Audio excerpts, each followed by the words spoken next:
তোমার প্রথম বিরাট বরণ হলো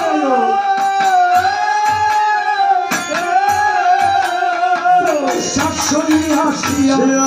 ওরা মাথায় লইয়া শ্বশুর বিয়ার বরণ করে দিয়া কলস তুমি আমার বাড়ি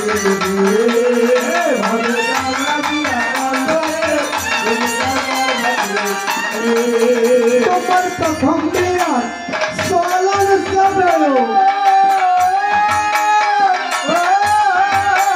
জামাই পাড়া বসে লইয়া বসতি লইয়া শ্বশুর বিয়ার বরণ করে শ্বশুর বন্ধু লইয়া রে তুমি কার কার বাকি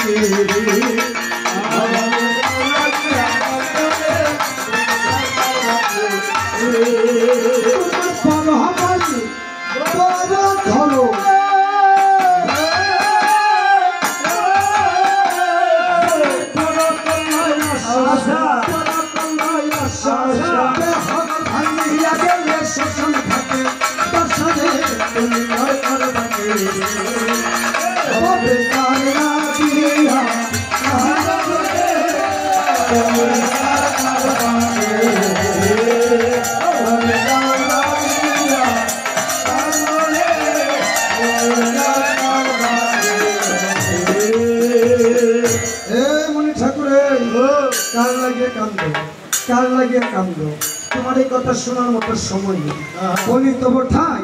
আমরা তো জানি বাবা কবে মারা যাবো জানি যদি বাবা জানতাম তবে কে বিপদ নাই দাদা একটু মন্ত্র চাপ খেয়েছে ভাষায় আর হালকা একটু করাতে হালকা তাই আজকে সুমন্ত্র বলছে মানে ঠাকুরে বলি তো ঠাই তুমি যে বলতেছ তাই দুদিনের তরে বাবা আমরা কবে মারা যাবো সেটাকে আমাদের জানা নাই বাবা কেউ জানি আমরা কবে মারা যাবো যদি জানতাম তবে কি আমরা ঘর বাড়ি করতাম না দালান কোঠা করতাম সবাই একটু সামনের দিকে এগিয়ে আসছেন তাহলে পিছনে ভক্তরা বসে যেতে পারবে যদি তাই সবটা ভাষায় দেয় সবের চাপ খেয়ে রয়েছে জয় রাধে জয় নিতাই জয় নিতাই জয় নিতাই এবার হাতে একটু করে আমরা জানি না কবে মারা যাবো কিন্তু বলি তবু ঠাই তুমি যে কবে মারা যাবে সেটাকে জানো তুমি মনে বিশ্বাস বাবার সময় করে বাবা কবে মারা যাবো সেটা তো বলতে পারি না তবে ছোট্ট একটা হিসাব জানা আছে আমার ছোট্ট একটা হিসাব জানা আছে বাবা শোন সমুদ্র মনে মনে চিন্তা করে হিসাবে যদি একটু জেনে যায় তাহলে তো কিন্তু ভালো হয় না গো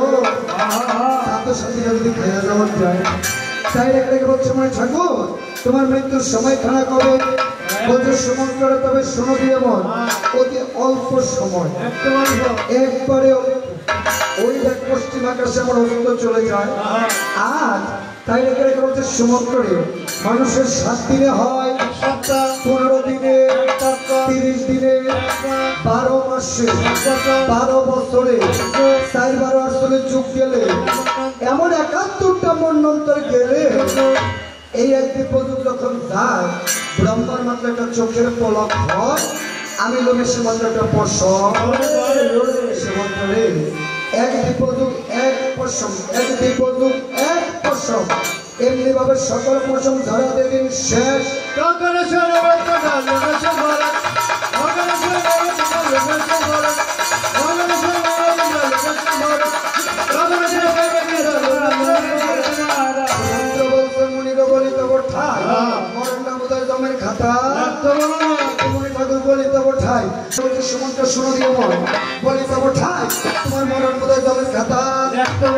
এই ধর রামচন্দ্র যজ্ঞের নিমন্ত্রণ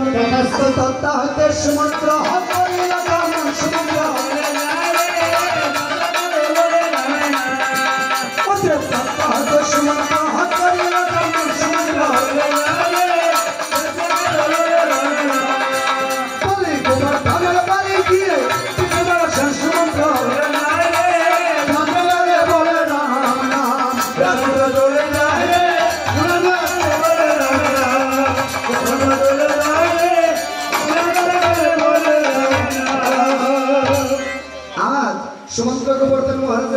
হারিয়েছে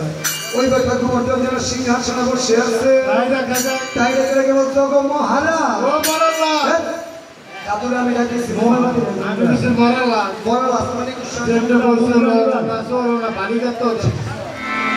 তাই আজকে রেখে বলছে মহারাজ গোবর্ধন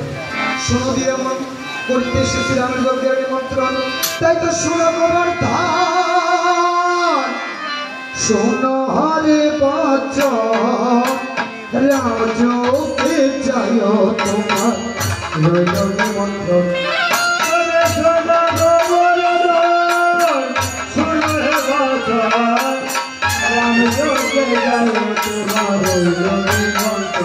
তোমরা রাম যোগে যাবে প্রসাদ পাবে রাম যোগে যাবে প্রসাদ পাবে আগে রাম যোগে যাবে প্রসাদ পাবে রাম যোগে যাবে প্রসাদ পাবে আমার অন্তিম কালে যাবে রাম যুগ লক্ষণ তোমরা শোনো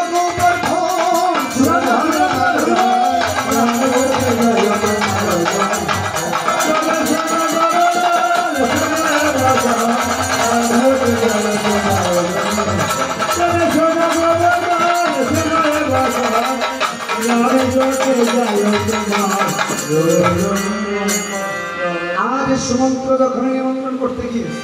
গোবর্ধন ডেকে ডেকে বলছে বাবা রে সুমন্ত্র বলি তব ঠাই আমার বন্ধু রাইনা শাইনা বরদটা সরদটা লম্বটা কেমন আছে সন্ধ্যাবেলা বাসায় যাক বাবা আইসো বন্ধু বললা বলি তব ঠাই তো করলো অতিথি সেটা সেবা সন্ধি না করে কারণ অতীত রূপে হয় বিষ্ণু গরু গরু তাই জামাই বলে গরু গরু থাকে কপাল দেওয়ার যাত্রা বাড়ি মধ্যে একটা জামাইও নয় ঠাকুরের দিকে কি অবস্থা রোধ করছে ও আছে জামাই জগন্নাথ বানাইতে হয় না জগন্নাথ করে তো সিংহাসন নিয়ে প্রমাণ লাগবে তাই আজকে রেখে রেখে বলছে সমুদ্রকে আবার সমুদ্র দুপুরবেলা সেটা নিমন্ত্রণের সেবা করে গেলে হয় না তাই আজকে সমুদ্রের এই কথা শুনে যখন গোবর্ধনের স্ত্রী রেখে রেখে বলছে দিদি গো ও দিদি দিদি এমন শ্বশুর বা শুনতে বলবে অত তারা ভোগ বলিতে বলতে যে নাই না বাড়ি করবে দরকার না ও দিদি রাবু তো হাজ্জা লই দিদি আমার নামটা কিন্তু রানী মধু কমলা আমি কিন্তু গোবর্ধনের স্ত্রী সম্পর্কে হচ্ছে তোদের রানী মানে লেফটেন্যান্ট প্রধানমন্ত্রী তাই না দিদি শোন না আমার নামটা হচ্ছে রানী মধু কমলা আমি আগে একটু সাজুগুজু করবো তাই আজকে গোবর্ধনের একটু সাজতে বসেছে কেমন করে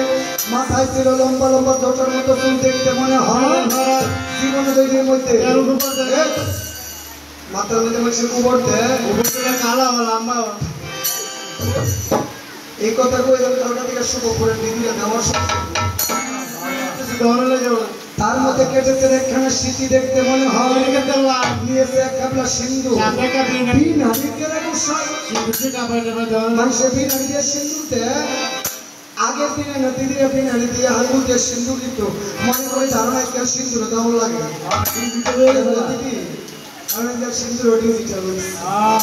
সিঁদুরের পরিবর্তে কপালে এসেছে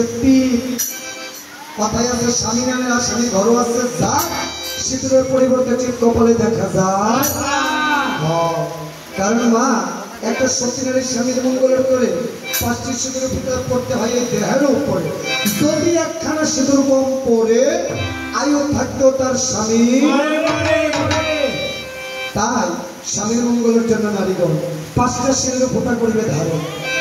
কোথায় কোথায় জানি দেয় দিদি কোথায় কানো কানো কানো দিগান না দিদি কই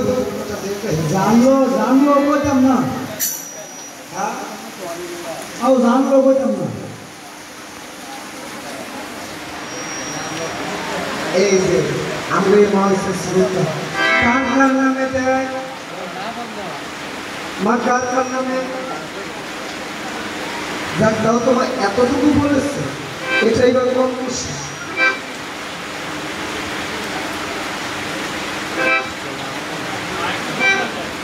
না আমার লেগেছে। প্রথম সিঁদুরটা দিতে হয় সিঁথিতে, সিঁথির সিঁদুরটা দিতে হয় গোবিন্দায় নমঃ কিংবা কৃষ্ণায় নমঃ। কারণ এক কৃষ্ণ জগৎপতি, আমরা সবাই প্রকৃতি, বৃন্দাবনের সকলে কিন্তু বাবা নারী। তাই প্রথম সিঁদুরটা সিঁথিতে দেবে গোবিন্দায় নমঃ। আর দ্বিতীয় ফোঁটাটা দিতে হয় ললাটে, এটা হচ্ছে নিজের স্বামীর নামে, যার কাছে পিতামাতা শুভ পরিণয় করিয়েছে। এই ললাটের সিঁদুরটা তার নামে কেন? কারণ যৎক্ষণাৎ প্রতিদিন বিন্দুমাত্রী গর্ভে না নিয়োজিত তৎপরত্রিকিতং ব্রহ্মাহিন্দ্র মৃত্যু। এই ললাটের সিঁদুরটা হচ্ছে স্বামীর নামে। দ্বিতীয় ফোঁটাটা দিতে হয় কণ্ঠে, গন্ধর্ব দেবায় নমঃ। কারণ কণ্ঠে বসিয়া সরস্বতীর সন্তানগণ, ওই গন্ধর্ব দেবগণ নিত্য করে কৃষ্ণ আরাধন। তাই কণ্ঠে হচ্ছে গন্ধর্ব দেবায় নমঃ। শাখাতে দিতে হয় চন্দ্র দেবায় নমঃ, কারণ শাখা হচ্ছে শ্বেত শুভ্রতার প্রতীক। আর শিবের জটাতে চন্দ্র থাকে, যার কারণে চন্দ্র হচ্ছে চির অমর। তাই চন্দ্রের স্ত্রী কিন্তু চির সদবা। তাই শাখাতে দিতে হয় চন্দ্র দেবায় নমঃ। শাড়ির আঁচলের কোণায় হচ্ছে অগ্নি দেবায় নমঃ।